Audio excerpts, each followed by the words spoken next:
Duties of principal में सबसे important duty है दैट इज ड्यूटी टू पे दी compensation. So duty to pay the compensation is like that whatever employees you are having in your organization, whether it is of middle class or of lower class, you have to pay some compensation to the particular person. Sometime it is already mentioned just like the industry norms. In the case of industry norms like labor, in the case of labor, the compensation has been fixed. Again, if you want to check what is the appropriate compensation of the labor, you can go to Indian Qanun site and you can check the Compensation Act of Labor. ये बहुत ही अच्छी site है. किसी भी students को अगर ऐसा लगता है कि उन्हें कुछ जानना है तो वो कंपनसेशन या फिर कोई भी कंपोनेंट जाकर सर्च करें. आपको पर्टिकुलर लीगल फ्रेमवर्क्स उस पर्टिकुलर टॉपिक्स के अवेलेबल है. तो compensation of the labour, okay, आपने जैसे ही सर्च करा कंपनसेशन ऑफ द लेबर, आपको केसेस भी मिल जाते हैं और आपको ये यहाँ पे बहुत सारी चीजें भी बता देता है कि क्या क्या मिनिमम बेसिक कंपनसेशन होने चाहिए. This is again a very crucial topic. तो आपको इसका लॉ भी मिल सकता है.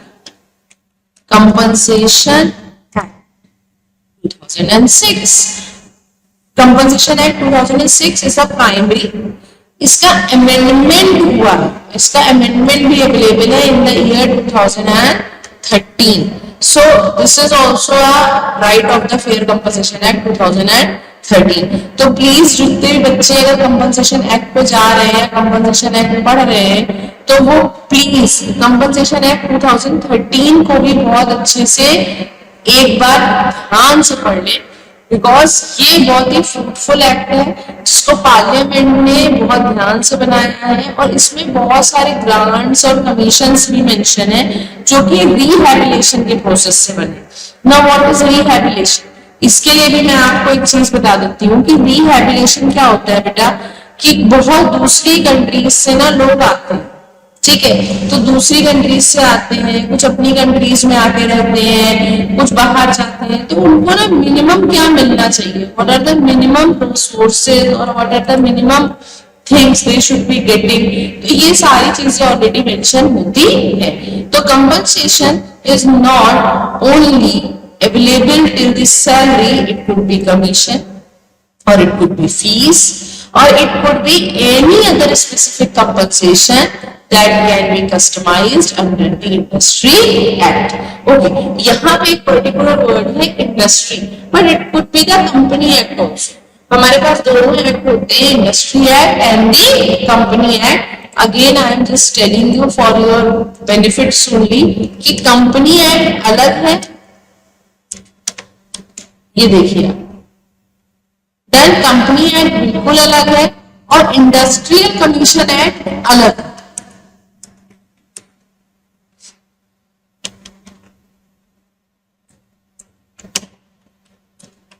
ये लीजिए इंडस्ट्रियल एक्ट. जब आप इंडस्ट्रियल एक्ट सर्च करेंगे तो आपको इंडस्ट्रियल एक्ट मिल जाएगा, जब आप कंपनी एक्ट सर्च करेंगे आपको कंपनी एक्ट मिल जाएगा. हमको जो बेसिक चीज है वो ये समझना है कि employ can be a part of industry और he can be a part of a company. जैसा भी एम्प्लॉइज है उसका पीएफ कितना होना चाहिए, पीपीएफ कितना होना चाहिए, क्या प्रोविडेंट फंड मिलना चाहिए, कितना हाउस अलाउंसेस मिलना चाहिए, what are the minimum wages, what are the maximum capacity, ये ऑलरेडी सारी चीजें मेंशन है under the government of Indian panels. इसमें हमें कुछ भी चेंज नहीं करना है. The second is duty of a good faith. अब all your employees are being very loyal to you. आपका क्या था, ये राइट भी था, this is your right also, कि आप लॉयल्टी को एक्सपेक्ट करें, कि आप सारे लोगों से ये एक्सपेक्ट करें कि सारे लोग आपके प्रति लॉयल रहें. देन अगर ये आपका राइट है तो ये आपकी ड्यूटी भी है कि whatever you are doing it should be in the good faith and the fair description of the agency relationship. ये पॉइंट आपके लिए for the case of principal कि आप जो भी कर रहे हैं it should be in the good faith.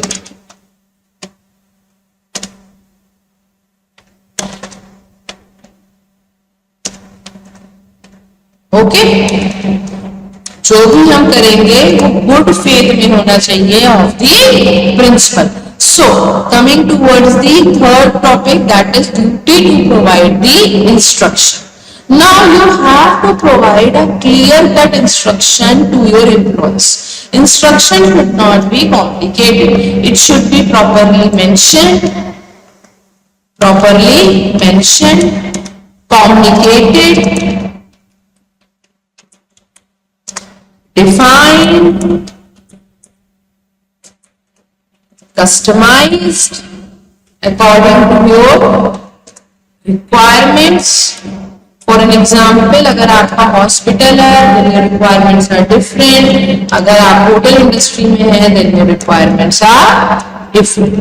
अगर आप हॉस्पिटल इंडस्ट्री में requirements are different और अगर आप होटल इंडस्ट्री में है then your requirements will be different. So duty to provide the instruction. आपको लोगों को प्रॉपरली कम्युनिकेट करना है, उनको प्रॉपरली बताना है, चीजों को बहुत ही कस्टमाइज्ड वे में रखना है, प्रॉपरली उनको मेंशन करना है. What is the flow chart of the authority, who is your senior, who is going to help you, who will your junior, to whom you have to report, and each and everything. In the case of any misinstruction or in the case of any disobey of the employees who are working under you, you are only the responsible person. Okay, if you are not guiding them, you are not taking a good guardianship, then only agent will be doing something wrong, or we can say doing in not a proper manner as required by the principal. So your guardianship is very important. You need to guard. जैसे आप अपने बच्चों को guard करते हैं ना, you need to guard your employees also कि आपको इसी तरीके से धीरे धीरे आगे ड्यूटीज को परफॉर्म करना है. फोर्थ पॉइंट है duty to indemnify. Principal has a duty to indemnify the agent against any losses, expenses or liability incurred in the course of performing their duties on the behalf of the principal. अब principal की ये duty है कि agent से कुछ भी loss हुआ है, एक्सपेंस हुआ है या एजेंट की कोई लाइबिलिटी खड़ी हो गई है जिस समय वो आपकी ड्यूटी परफॉर्म कर रहा था. Again I am mentioning this very clear कि वो कौन सी ड्यूटी परफॉर्म कर रहा था, ऑफिशियल ड्यूटी, आपका पर्सनल काम कर रहा था, ये कहीं मेंशन नहीं है. इन the good faith of the company, किसका काम कर रहा था, इन the good faith of the company. तो अगर वो इस तरह से कुछ कर रहा है और उसके साथ कुछ ऑफिशियल एक्सपेंसेस आ गए हैं, then you must inform the principal और principal should ask from the agent. ये क्लियर कट पॉलिसी होनी चाहिए. For example that if you are going on a trip with the students, हम लोग गए स्टूडेंट्स को ट्रिप लेके, फॉर एन एग्जाम्पल हम यहाँ से गए Haridwar. Okay, I am just taking a simple example. Trip गई Haridwar.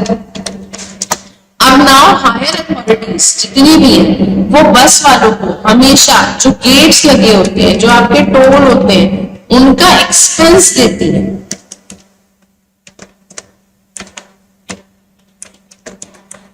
Faculty is not paying, student is not paying, who is paying? The supreme authorities. ठीक, तो वो लोग खुद भी पूछते हैं कि अगर आपका कोई एक्सपेंस हो गया है तो प्लीज हमें बता दीजिए. इससे क्या रहता है, ऐसी अगर आप चीजों को ओपनली रखोगे तो क्या होगा, रिलेशनशिप बेटर होता है. Relationship will be better between you and your employees. यहाँ सिर्फ एजेंट नहीं है, यहाँ मैं क्या कहूंगी, between principal and each and everyone who is working in the company. बिल्कुल जरूरी नहीं है कि मैं सिर्फ एक ही का एग्जाम्पल हूं. मैं ये कह रही हूँ कि जितने लोग हैं, मान लीजिए ऑर्गेनाइजेशन में बहुत सारे लोग हैं, आपके ऑफिस में बहुत सारे लोग काम करते हैं, तो जितने भी लोग काम करते हैं, प्रिंसिपल का रिलेशनशिप उन सबसे अच्छा रहता है अगर प्रिंसिपल इस तरह की चीजों को प्रैक्टिस करता है तो। क्लियर है? तो यहाँ पे हमने ये समझ लिया कि principal should indemnify the agent against the losses, liability and the expenses that is being incurred during the duty performed by the agent. Duty कैसी होनी चाहिए? It should be official. Duty should be official. Okay? Duty to honor the agreement. Very nice. हमको ये बात समझ में आ जानी चाहिए कि जितनी भी ड्यूटीज हमसे फुलफिल करने के लिए कही गई वो सारी की सारी is clearly defined. There should not be breach of the contract. There should not be termination of the contract. There should not be any illegal consequences that can held in the organization. तो कुछ चीजों को हमें बहुत से ध्यान रखना चाहिए। क्या क्या है कि कॉन्ट्रैक्ट टर्मिनेट ना हो, कॉन्ट्रैक्ट ब्रीच ना हो, कोई भी इलीगल कॉन्सिक्वेंसेस ऑकर नहीं होने चाहिए। इलीगल कोई भी कॉन्सिक्वेंसेस ऑकर नहीं होने चाहिए। अगर ये तीनों चीजें, इफ दीज थ्री आप रोक सकते हैं, if you can stop them, then only you have a proper duties and the rights performed under the principal ownership. ये एक तरह की ओनरशिप होती है जिसको हम ये मान के चलते हैं कि हम ही इन लोगों के लिए सब कुछ कर रहे हैं। Now binding up the whole unit, yeah, or we can say binding up the whole block. The block is for the agencies. कुछ basic points हैं. Let me give you revisions of the key points. Point number 1. What do you mean by agency? So, agency refers to the legal relationship in which one party authorized to act on behalf of the other party to perform certain tasks and to make decision or enter into the contract. Termination of the agency. Termination of the agency occurs when the legal relationship between the principal and the agent comes to end. यहाँ पे क्या हो रहा है? जो legal relationship है दोनों के बीच की क्या हो रही है? खत्म हो रही है। अब it can be due to purpose, यही होना था, एक्सपायरी हो गई है, म्यूचुअल एग्रीमेंट खत्म हो गया है, या प्रिंसिपल ने खुद ही रिवोक कर दिया है कि अब वो आगे इनके साथ काम नहीं करना चाहता है। Then irrevocable agencies. There are some irrevocable agencies, or we can say there are some irrevocable relationship between the principal where we cannot take unilateral decisions, जहां पे हमको एक तरफा होके सोचना नहीं है, वहां पे हमें ये सोचना है कि now we are benefiting the whole society, we are NGOs, we are working for the n number of people, और we are in a partnership में काम कर रहे हैं। हम अपना अपना सोच के एजेंसी को क्लोज नहीं कर सकते। We are in this situation जहां पे हमें कपल इंटरेस्ट की तरह काम करना चाहिए। फॉर एन एग्जाम्पल कि आप लोगों ने रोड बनवाई, और रोड जिन्होंने बनवाई वो 26 लोग थे, ठीक। मान लीजिए कि एक poor section of the society है, पुअर सेक्शन ऑफ सोसाइटी,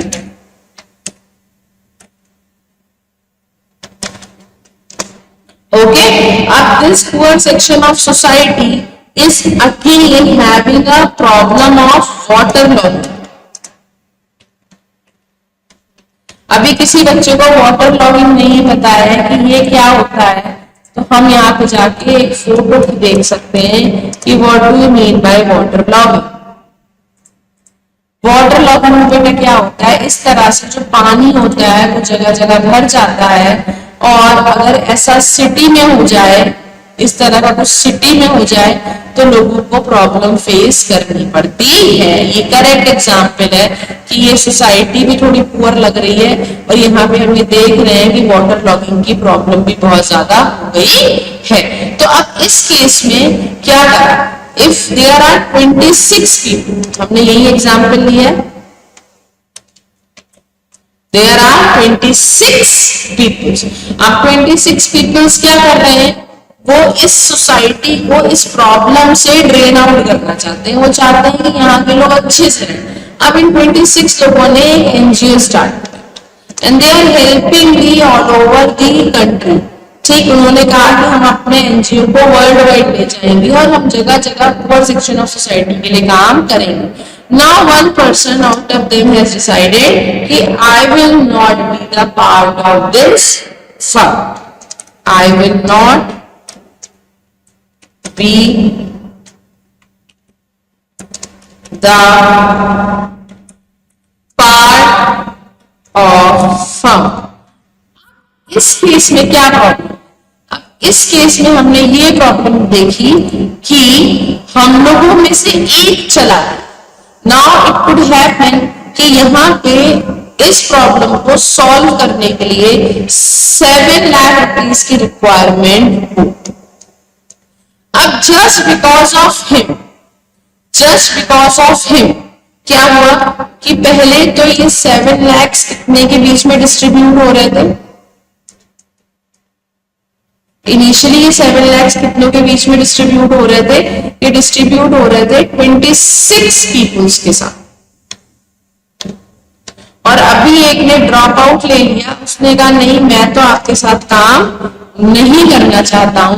तो अब ये 7 लाख बेटा कितनों के बीच में डिस्ट्रीब्यूट हो रहे हैं, now they are being distributed against the 25 peoples. Okay, जब एक चला जाएगा तो कितने बच जाएंगे, 25। अब देखिए कॉस्ट इनहेंस करनी, सडनली एक के सेल्फिश होने से कॉस्ट इनहेंस करनी। और काम किसका था, काम तो सोसाइटी का था। काम किसके लिए किया जा रहा था, काम तो गरीब लोगों के लिए किया जा रहा था। उससे बेनिफिट किसका था, ऑल ओवर इंडिया बेनिफिट था, लोग खुश होते, उनको बेटर फैसिलिटीज मिलती, बेटर हाउसिंग फैसिलिटीज मिलती।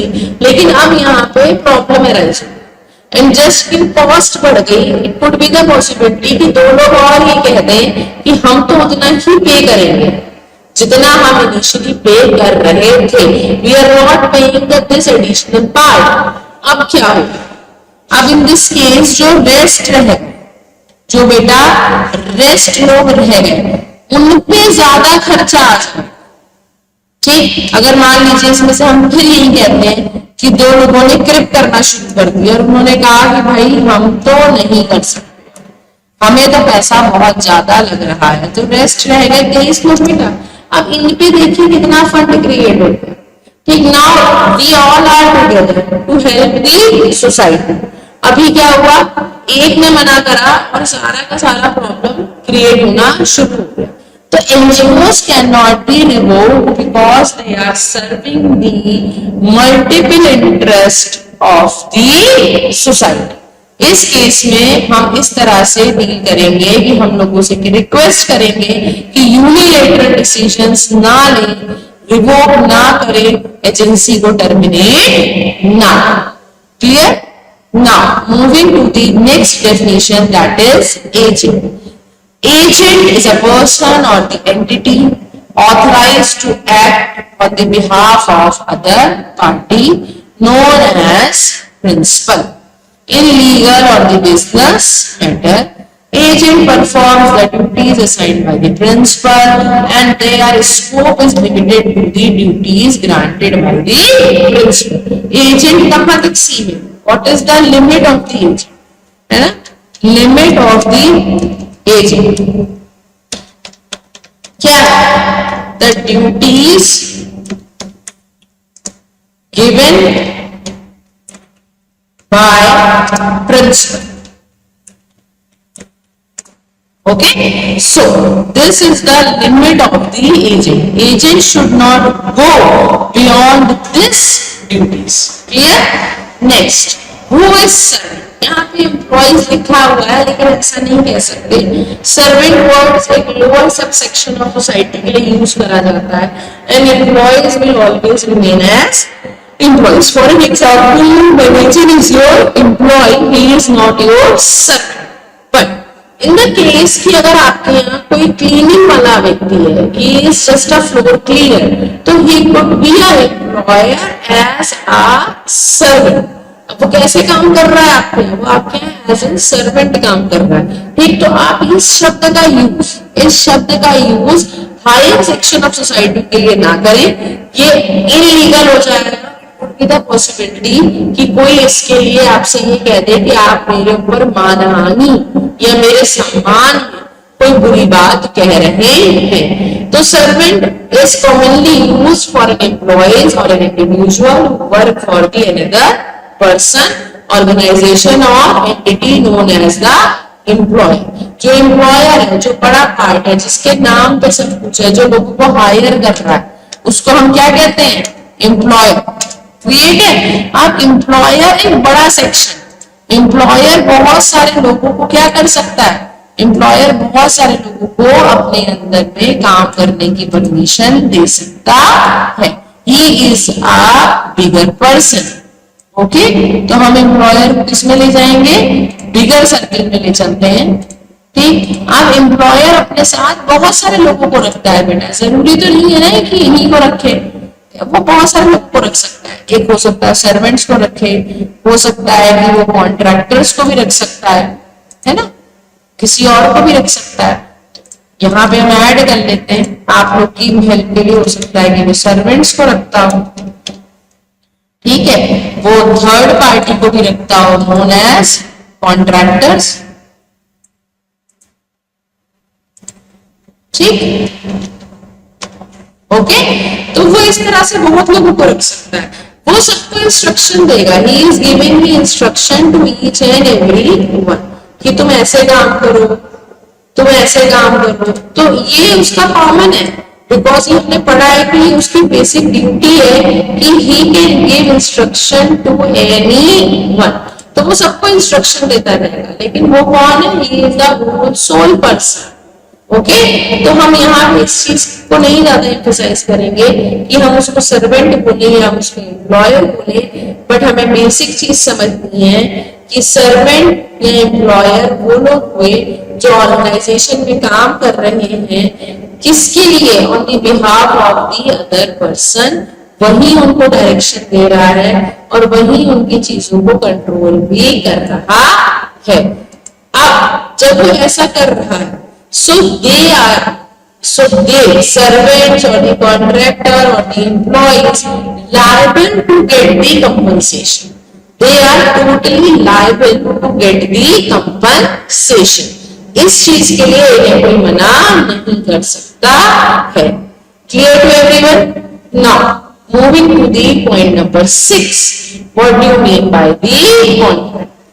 Contractor is a person or an entity engaged by another party known as client or principal. The performance specify the service or the task under the contract. The contractor operates independently and are responsible for their own taxes, insurance and business expenses. ठीक, ये हमने चीज पहले भी clear करी है, अब यहाँ बहुत ही क्लियरली डिफाइंड है कि contractors are basically the third party. Okay, वो बाहर है ऑर्गेनाइजेशन से। ठीक है, अगर हम इसको वैसे समझना चाहें with the help of graphs and the figures, तो हम इसको ऐसे समझ सकते हैं कि अगर ये ऑर्गेनाइजेशन है तो जो कॉन्ट्रैक्टर है बेटा वो ऑर्गेनाइजेशन के कहीं बाहर, यहाँ पे हो सकता है कि वो भी इतने ही बड़े, लेकिन वो इनके साथ नहीं, तो ये मेन कंपनी है डन, और ये इसके साथ काम कर रहे हैं, दे आर दी कॉन्ट्रैक्टर्स। अब now it could be the possibility कि एक ही कॉन्ट्रैक्टर बहुत सारी कंपनीज के साथ काम कर, ये भी एक पॉसिबिलिटी हो सकती है।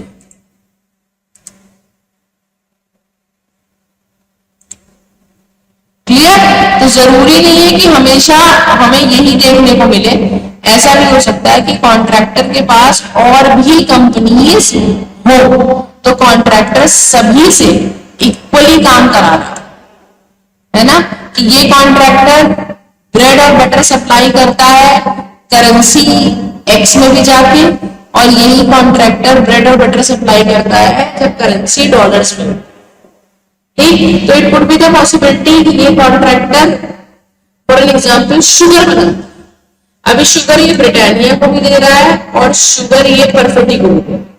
हो सकता है यही पर्टिकुलर पर्सन कहीं थर्ड जगह भी सप्लाई कर, हम चलिए यहाँ नाम भी आपके लिए ऐड कर लेते हैं फॉर एन एग्जाम्पल कि ये शुगर दे रहा है किसको, ब्रिटानिया,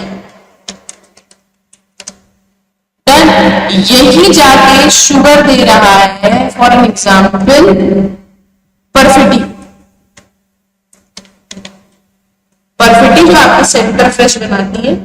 देन और हो सकता है कि यही same contractor, it could be the possibility कि यही सेम कॉन्ट्रैक्टर किसी थर्ड कंपनी के लिए भी काम कर रहा हो। Then now who are the sub agents? Sub agents, sub agent is a person और the entity appointed by the agent to perform some or all of the duties and the functions assigned to the agent by the principal. Sub agent act on the behalf of the principal through the agent who is appointed them. देखिए definition again इस चीज को clear कर रही है कि roles and responsibilities तो वही है जो प्रिंसिपल ने डेलीगेट करी है, लेकिन हमें किसने अपॉइंट करा है? हमें अपॉइंट करा है एजेंट ने। किसने अपॉइंट करा है? Who has appointed us? Agent. और एजेंट को कौन अपॉइंट करता है? Who is appointing the agent? Principal. Clear? तो यहां पे भी इन्होंने इस चीज को मेंशन करा है, बट जो बातें हैं, जो वर्क है, work is always assigned by principal. Work यही लोग असाइन करते हैं। Clear? Now who is substituted agent? Substituted agent is a replacement agent appointed by the original agent with the authorities or the authorization of the principal to act on the behalf of the principal in the place of original agent. अभी original agent नहीं है, तो original agent या principal ने मिलकर किसे appoint करा है? Substituted agent को अपॉइंट करा। प्रिंसिपल को भी पता है ये बात और एजेंट को भी पता है ये बात कि कौन काम कर रहा है। राइट नाउ कौन काम कर रहा है? काम करने वाला जो व्यक्ति है वो है substituted agent. The appointment of the substituted agent typically requires the consent from the principal and has a formal documentation. उसका प्रॉपरली रिक्रूटमेंट होगा, उसको ऑफर लेटर या ज्वाइनिंग लेटर मिलेगा, उसको रोल्स एंड रिस्पॉन्सिबिलिटीज क्लियरली बताई जाएंगी, उसका फॉर्मल डॉक्यूमेंटेशन होगा। Then only a substituted agent can work in the place of the agent. Clear to everyone?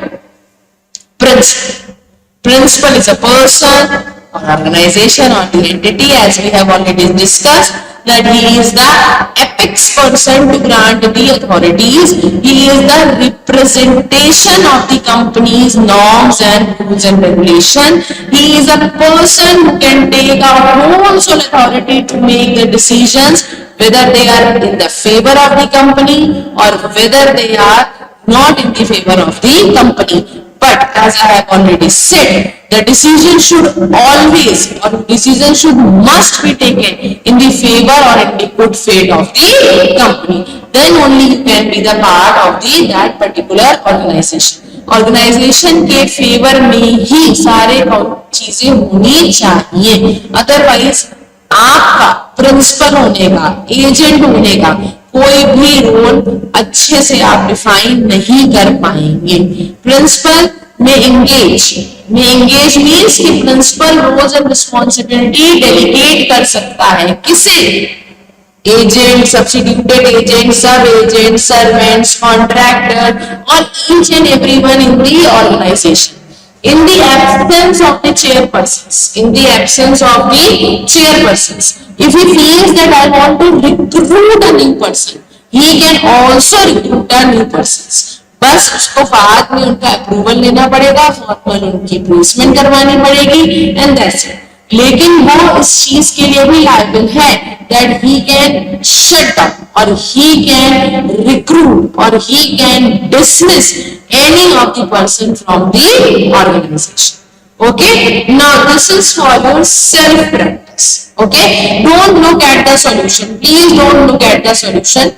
अभी आप लोग जल्दी से सोच कर बताइए कि क्या होना चाहिए. A John, a real estate agent. John किसका एजेंट है? Real estate. That means he is selling or buying the plots. Okay, John अब नहीं है तो उसने जेन को अपनी जगह रखा. उसने किसको अपॉइंट करा है? जेन. ओके, द प्रिंसिपल, किसको पता है ये बात? प्रिंसिपल को ये बात पता है कि अब कौन करेगा बाय और सेल? जेन करेगा. तो Jane to sell the property. Okay, after several months, Jane has decided to terminate the agency relationship due to dissatisfaction with John performance. आप बताइए क्या इनका डिसीजन गलत है या इनका डिसीजन सही है? बेटा इनका डिसीजन पूरी तरह से गलत है. इस तरह का अगर हम डिसीजन लेंगे तो टर्मिनेट हो जाएगी एजेंसी. इस तरह का हम डिसीजन लेंगे तो वो ब्रीच में जाएगा और टर्मिनेशन ऑफ द कॉन्ट्रैक्ट में जाएगा, क्योंकि हमको इनकी परफॉर्मेंस नहीं पसंद है. That doesn't mean that agency is not a proper institution. Now looking into the solution, in case the termination of the agency occur at the discrimination of the principal, Jane has a right to remove the John authority as the agent. She must provide clear notice of the termination to John, whether verbally or in writing. क्योंकि उन्होंने ही appoint करा है इसलिए उनको ही सारी बातें clearly बतानी पड़ेंगी. Once John received the notification of the termination, he must cease all the activities related to the Jane property. उनको वो सारी प्रॉपर्टी का जो भी डॉक्यूमेंटेशन है उसको सील करना पड़ेगा और उन्हें ये बात आगे औरों को भी बतानी पड़ेगी जो लोग उससे रिलेटेड हैं. This work is now being terminated. इसको हम कहते हैं पोस्ट करना, इंफॉर्मेशन को पोस्ट करना, so that किसी का भी डैमेज ना हो. अगर आप इसको इंफॉर्मेशन को प्रॉपरली पोस्ट नहीं करेंगे, अपने गुडविल या स्टेक होल्डर्स तक इंफॉर्मेशन नहीं ले जाएंगे तो आपको बहुत ज्यादा प्रॉब्लम होगी. यहाँ एक फर्स्ट टाइम मैंने वर्ड यूज करा है स्टेक होल्डर्स. ये वर्ड मैंने फर्स्ट टाइम ही यूज करा है. The word is stakeholder. Now what do you mean by stakeholder? Okay, stakeholder is a person who is being with you, या वो company से जुड़ा हुआ है. ओके, कैसे जुड़ा हुआ है? It could be the holder of the shares और it could be the supplier और it could be the special business person who is already contributing in your company. तो स्टेक होल्डर का मतलब होता है कि उसके पास कुछ स्टेक्स हैं. कैसे स्टेक्स हैं? जो कंपनी के बेनिफिट्स में काम कर रहे हैं. और प्लीज आप लोग छोटे छोटे डेफिनेशंस ऑटो करेक्ट मोड पे भी जाके क्लियरली पढ़ सकते हैं. मैं यहाँ इसको हाईलाइट कर देती हूँ. जिन स्टूडेंट्स का रह गया हो वो प्लीज इसको जाके अच्छे से पढ़. तो स्टेक होल्डर्स को भी हमें इन्फॉर्म करना पड़ेगा सो दैट कि किसी का भी लॉस यहाँ पे ना हो. Clear? Now moving towards the next topic, that is irrevocable agency. As we have already discussed that irrevocable agencies are what? They are the agencies जहां पे हम सिर्फ अपना बेनिफिट सोच के लोगों के एजेंसी को बंद नहीं कर सकते हैं। We have already discuss this topic, जहां पे हमने इस चीज को बहुत अच्छे से पढ़ा है कि हम यूनिलैटरल नहीं सोच सकते, हम ऐसा नहीं सोच सकते कि हम ही सब कुछ है और हम इसको नहीं करेंगे तो बाकी लोगों का बेनिफिट खत्म हो जाएगा। हमको सबके बारे में सोचना है, हमको सबके बारे में ध्यान रखना है। तो ऐसे केसेस में हमें क्या करना चाहिए? ऐसे केसेस में हमको इनरेवोकेबल एजेंसीज के जो बेनिफिट्स होते हैं और इनरेवोकेबल एजेंसीज की जो चीजें होती हैं उनको फेवर में रखते हुए, उन पे ध्यान देते हुए हमको बाकी चीजों को भी अच्छे से नोटिफाई करना चाहिए। यूनिलैटरल होकर डिसीजन नहीं लेना है। अगर आप यूनिलैटरल होकर डिसीजन लेंगे तो it could be the possibility कि आपकी एजेंसी ही टर्मिनेट हो जाए। अब now coming towards the question, Saab grants his brother David an irrevocable agency to manage her financial investment. David, acting under the irrevocable authority, makes various investment decisions on Sahara's behalf. However, Sahara later wishes to revoke.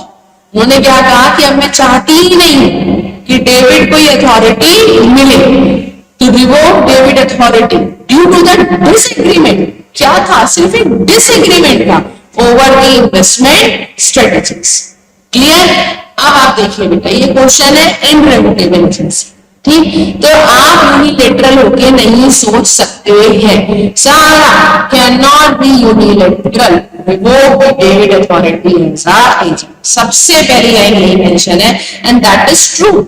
हम सिर्फ एक तरफा होके नहीं सोच सकते हैं। Since there is an irrevocable agency is typically established for the benefits of the agents. यहाँ डेविड है इसलिए डेविड का नाम लिखा है, नहीं तो otherwise benefits of the employees. Okay, तो सारा can not simply terminate the agency being in the relationship or without thoughting that David का कंसेंट है या फिर कंसेंट नहीं। इस केस में उन्हें क्या करना चाहिए?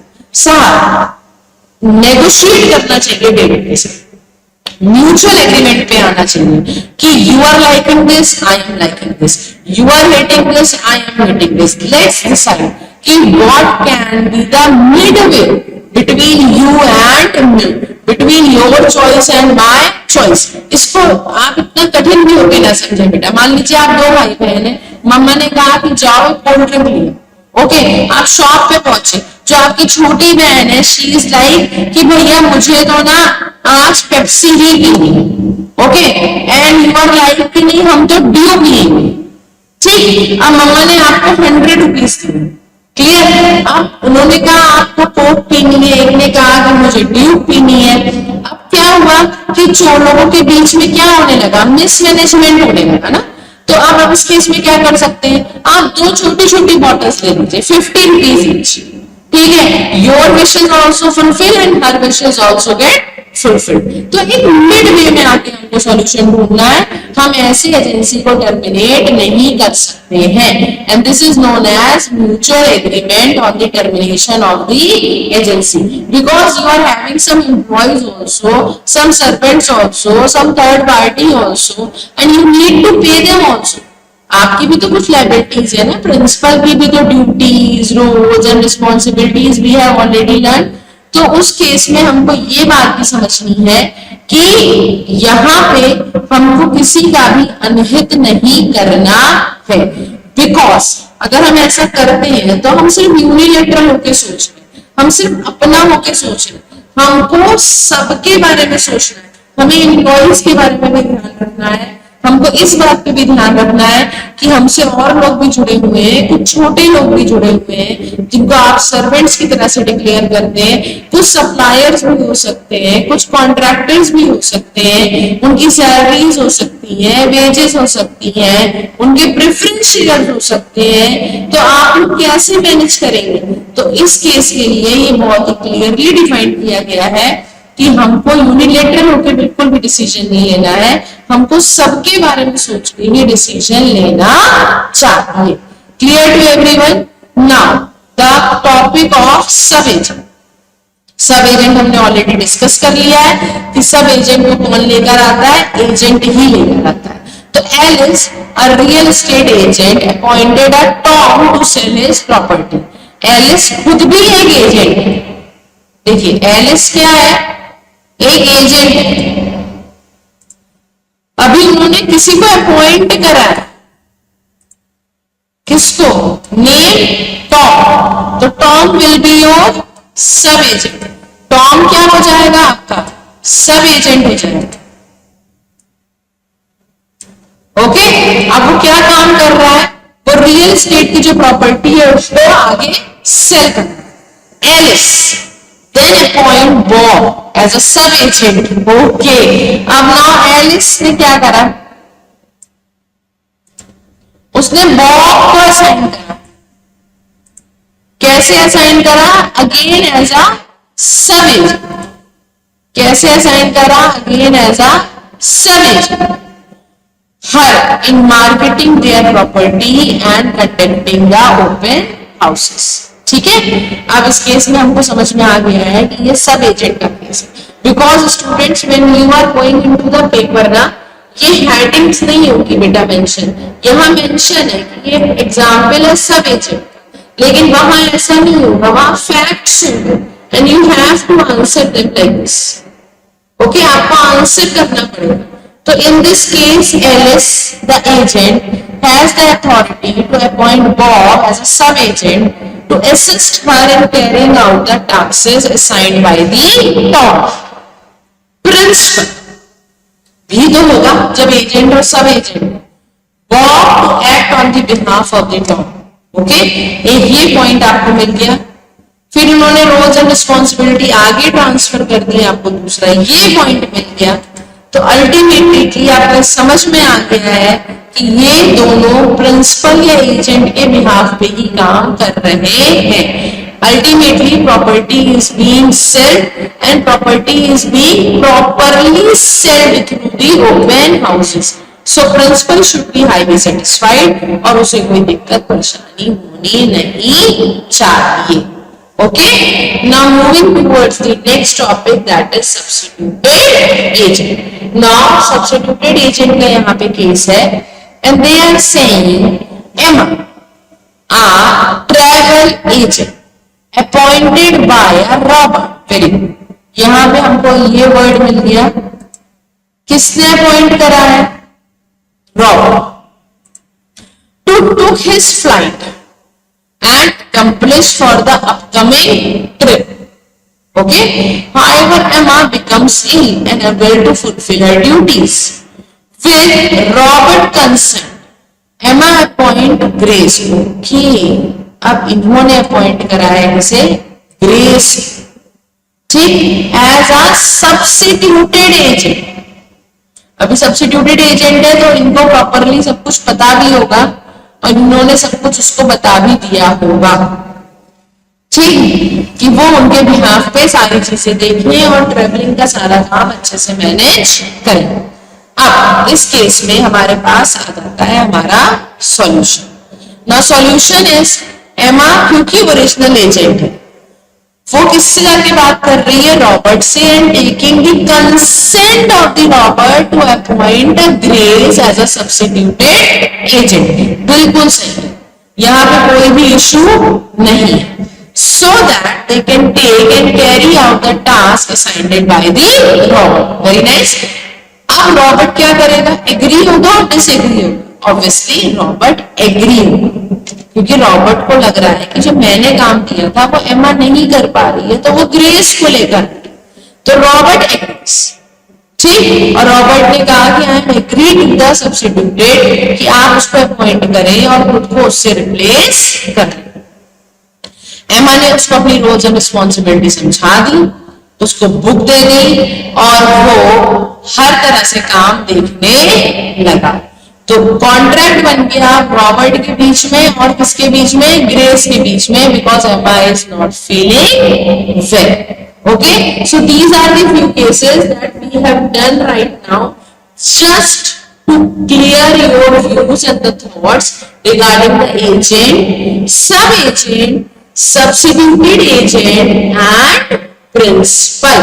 These are the four main topics in the block that is known as agency. Clear to everyone?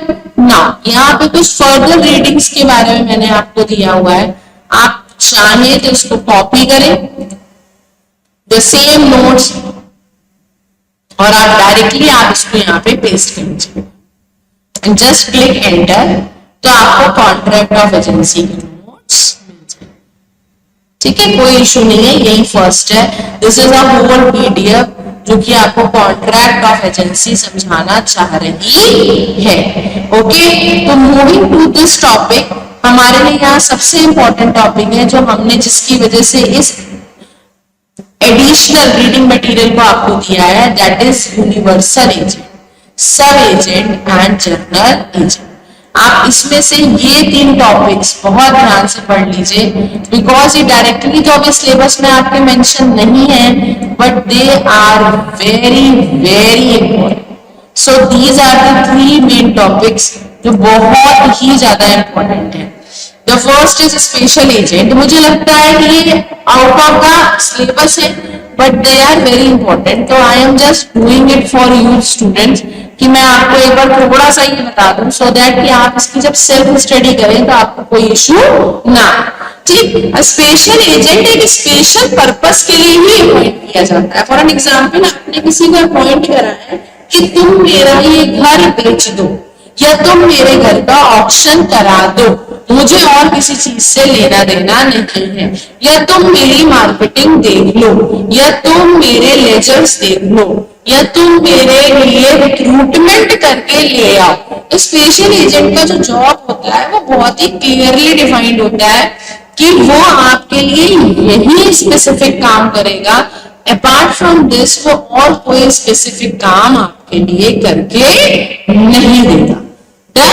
Journal agent क्या है बेटा, उसके पास जर्नली सारी अथॉरिटीज है related to trade, business and the employment. जैसे कि आपके यहाँ जो मैनेजर्स होते हैं, they are known as your general agent. In the absence of the principal, journal agent will be taking a good care of each and everything.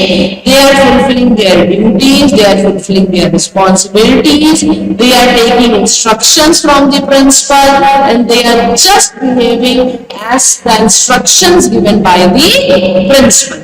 अब point number 3, universal agent. देखिए, universal agent वो लोग हुए बेटा जो कि legal है, जो कि already agreed by law. For an example, कि अगर आपको इंश्योरेंस कराना है, you can go to LIC, है ना। उनको पता है कि अगर आप LIC में जाके इंश्योरेंस करा रहे हो तो दैट इज टोटली लीगल। अगर किसी की डेथ हो जाती है तो LIC गवर्नमेंट ऑफ इंडिया से आपके लिए फंड्स लाके आपके खाते में क्रेडिट कर सकता है। ओके, आप चाहिए तो इसके एग्जाम्पल्स और भी देख सकते हैं।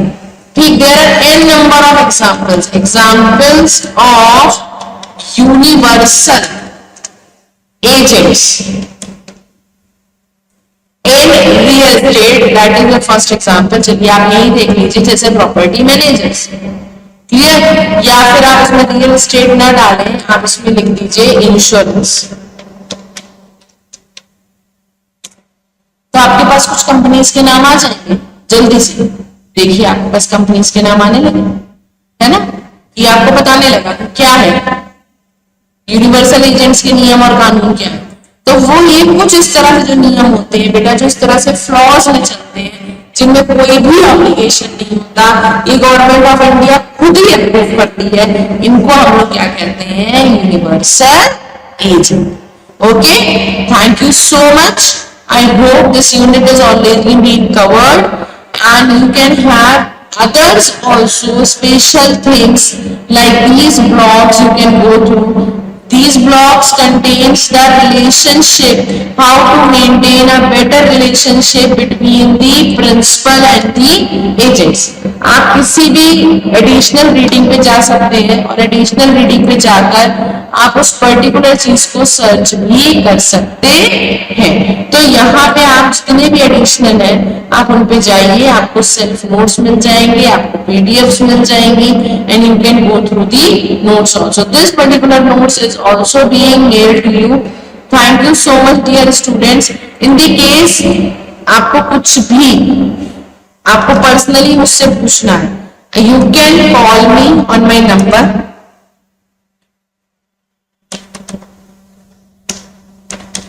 or you can WhatsApp me on this particular number. You can contact me through my email ID also, anshu.management@tmu.ac.in. Okay, आप कहीं भी मुझे कांटेक्ट कर सकते हैं, either on this email ID और ऑन माय फोन नंबर। ठीक है, surely I am going to take your questions and I will going to help you in your further readings. Thank you so much my dear students. This blog has been completed. Thank you so much.